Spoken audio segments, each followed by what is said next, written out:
When you think of North Korea, you might be thinking of Kim Jong Un, nuclear missiles, famine, and maybe even Han Kwang-song, a former North Korean wonder kid once linked to the likes of Liverpool and Juventus.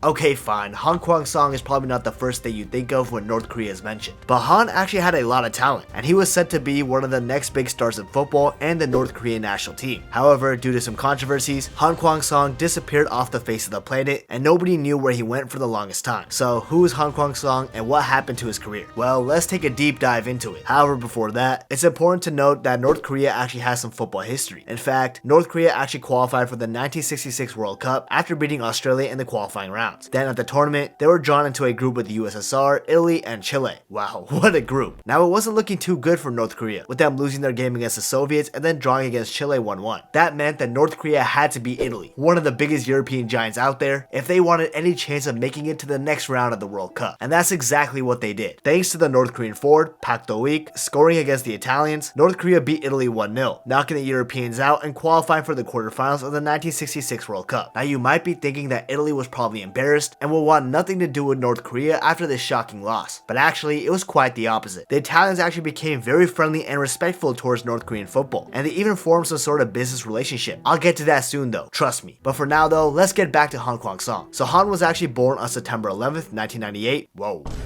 In Pyongyang, North Korea, to a working class family. Now Han had an early interest in football, and this led him to study at the Pyongyang International Football School, which was essentially a youth academy that annually accommodates 200 young North Korean kids who dream to be footballers, and this is all sponsored by the North Korean government. Now I know what you might be thinking. North Korea, a country so mysterious and controversial, having a football academy? Yeah, it sounds weird, I know, but it's true. According to Christopher Green, an expert in North Korea, some might say, when Kim Jong Un got into power in 2012, he made sure the physical education curriculum focused way more on football, and this shift is the reason why the Pyongyang International Football School started to thrive. But it wasn't just about simply training North Korean kids in the country, but they also wanted their students to have the opportunity to train overseas. And the North Korean under-16 national team that was affiliated with the school had the opportunity to do just that, with them traveling to Barcelona in fall 2013 to train at the Marseille Academy. These group of kids were all talented, but the biggest talent in the group was the one and only Han Kwang-song. This Spanish academy would only serve its purpose for around a year, basically up until the AFC Under-16 Championships in Thailand, where the North Korean Under-16 team would play in. And in this tournament, the North Korean players made history. They would surprisingly make it out of the group with 2 wins and 1 draw, with Han Kwang-song scoring in every single group stage game. They then went on to knock out Iran on penalties in the quarterfinals, and did the exact same thing to Australia in the semifinals, making it all the way to the final against political and neighboring rivals South Korea. But North Korea got the better of them surprisingly, with them winning 2-1 in the finals, and Han Kwang-song scored a crucial goal to win the AFC Under-16 Championships for North Korea, clearly showing that whatever the North Korean government was doing, like sending the kids off to European countries to train, was definitely working. Also, it's important to note that the star of the North Korean team at this tournament was definitely Han Kwang-song, who scored 4 goals out of the 6 games. So with the North Korean government realizing it probably wouldn't be good for his or the other North Korean kids' development to come back to their country instead of Europe, they try to find another academy in Europe to take them in, and that's where Italy comes into play. Like I said, North Korea and Italy have had a good relationship since the 1966 World Cup, and the head of the ISM Academy over in Italy, Mauro Costarella, agreed to take the boys in. And obviously, this was only possible thanks to the good relationship these two countries have built over football and also politically, since Italian politician Antonio Razzi has actually somehow become good friends with Kim Jong Un. I don't really know how this happened, but Razzi actually spent 5 days touring North Korea exploring the country, and there is no way you would be allowed to do that if you weren't friends with the big man up top. So, thanks to Razzi and Costarella's ISM Academy, the North Korean players were given education visas to come to Italy and even had great opportunities to get scouted. Now this opportunity was obviously given to the best North Korean talents, and the best one of them was obviously Han Kwang-song, who didn't let this opportunity go. Here's the problem though. Due to FIFA's regulations regarding underage players, Han wasn't allowed to sign with a European club until he turned of age. So during his time at the academy, all he could do was train and get used to the Italian culture and language. However, when he turned 18, European clubs were all over him, including the likes of Manchester City, Juventus, and especially my club, Liverpool at the time. Liverpool were so interested to sign Han Kwang-song that the club sent Barry Hunter, the chief scout, to meet with Han and try to get him to join the club. During this meeting, Barry Hunter even tried to lure Han to sign the Ting by saying he could meet Steven Gerrard. Here's the problem though. Han Kwang-song literally had no idea who Steven Gerrard was.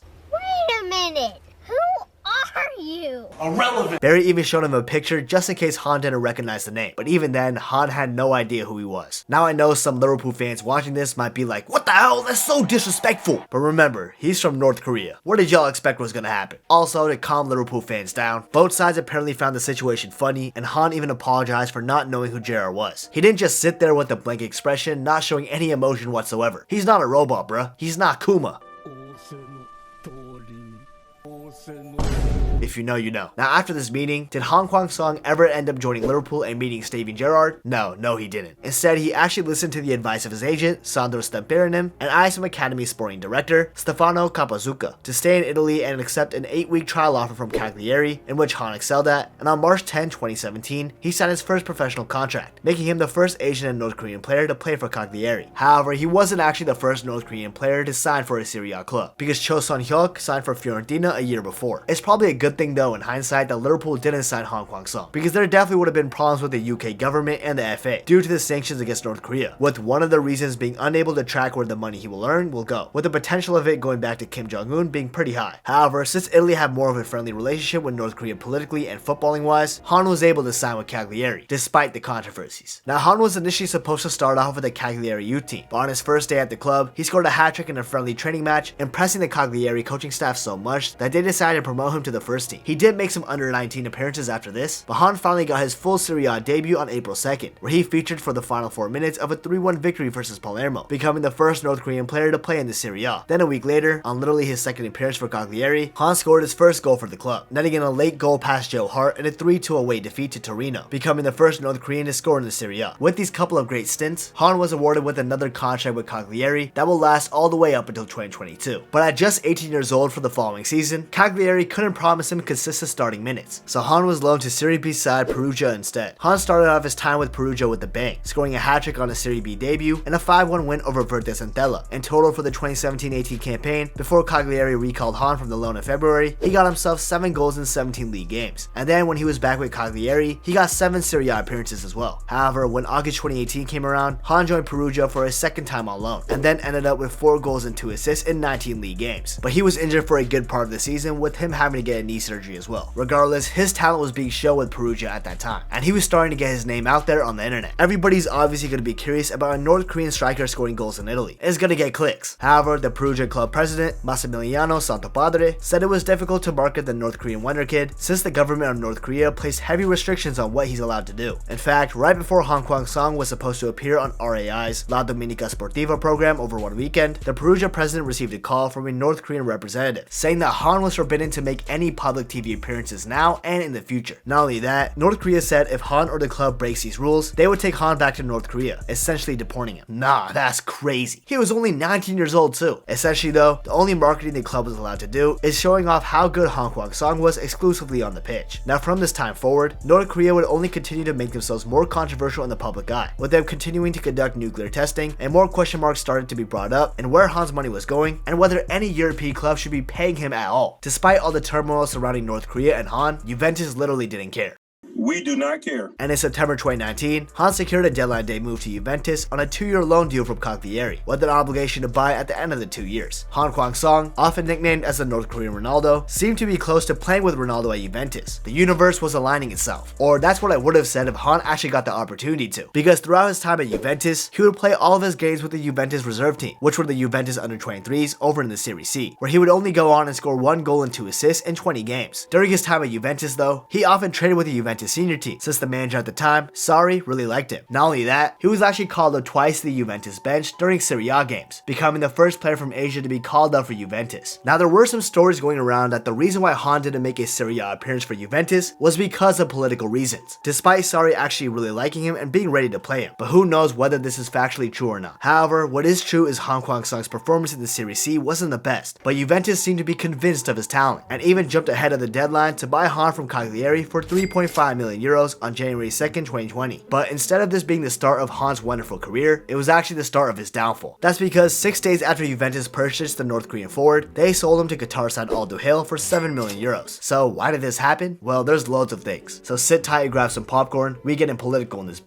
On December 17, 2017, the United Nations decided that all member states, which means Italy, were mandated to send all North Koreans working in their countries back to North Korea within 24 months. This means that in December 2019, Han Kwang-song wasn't supposed to be at Juventus, but instead back in his home country of North Korea. These sanctions seem to be pretty cruel, especially for Han Kwang-song, who literally just wanted to play football. But with the nuclear testing that North Korea was conducting, the United Nations felt like they had no choice but to do this. So with this mandate, Han Kwang-song wasn't actually allowed to stay at Juventus, which is probably why they had no choice but to activate the buy clause early, just so they could sell him. However, he didn't go back to North Korea yet, like I said, since he went to Qatar to play for Al Duhail, hoping that he could stay free from UN sanctions in the Middle East. And it was that way for a while, because while Han was at Al Duhail, he was still showing off his incredible talent, scoring 3 goals and getting 1 assist in 10 games, and played a pretty decent role in helping Al Duhail win the Qatar Stars League. However, the celebrations of Han winning the league with the rest of his Al Duhail teammates was the last we were going to see of him for a long time. That's because his transfer to Qatar still violated UN sanctions, and despite him signing a contract with a Qatari bank that prevented him sending money to North Korea, apparently, Al Duhail was still forced to terminate his contract since he wasn't allowed to be selected to play. And that was that for the longest time, because from September 2020 onwards, nobody heard a peep about it. The head of the ISM Academy though, Mauro Costarello, said that he spoke to Han Kwang-song a few times, and even mentioned that Han was willing to play anywhere, even Malaysia, where he was in talks to play for a club in that league, but that never happened because the UN sanctions were definitely following him there too. Now you might be thinking, Han might be a free agent, but that shouldn't stop him from playing for the North Korean national team, right? And to that I say, you are correct. But North Korea pulled out of every single competition and qualifying match when COVID-19 started, meaning Han never had the opportunity to continue to play for his national team, hence his disappearance.